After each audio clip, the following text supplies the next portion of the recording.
Yes, asanteni wapenzi watazamaji kwa kipindi chote kufuatilia channel yangu ya Sports na Entertainment.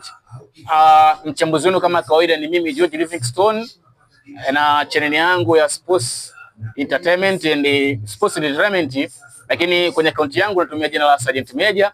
Naomba uje kwenye akaunti yangu ili uweze kupata videos nyingi kuziona, lakini pia uweze kulike, kusubscribe, kushare na kucomment ili uweze kuendelea kupata update nyingi za kila siku.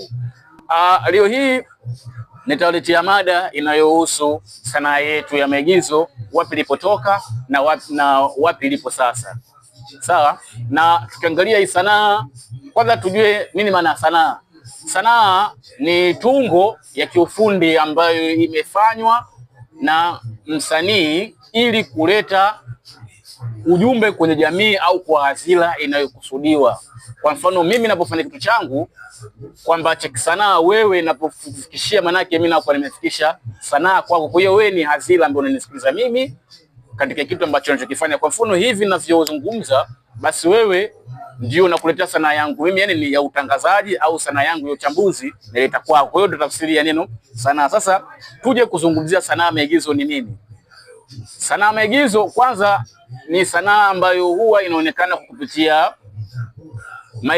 kuchukua maisha halisia ya watu au vitu kuleta ndani ya jamii ili watu waweze kupata kuelewa juu ya jamii inaishi vipi, jamii inaendaje na dunia kiujumla. Sasa basi leo hii nitazungumzia sanaa ya maigizo ilipoanza na mpaka ilipofika hivi sasa. Sanaa ya maigizo hapo mwanzo ilianza kupitia vikundi mbalimbali vya kisanaa.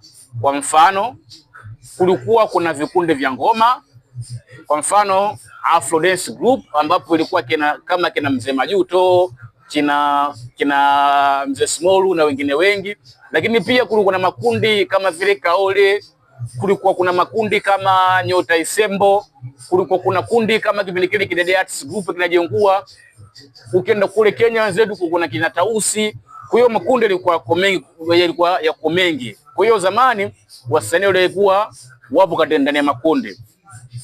Na ilienda mwisho wa siku wasanii wakaanza kutoa filamu sasa, kwa sababu walianza na michezo ya kuigiza na baadaye ndio akaanza kuingia ndani ya filamu.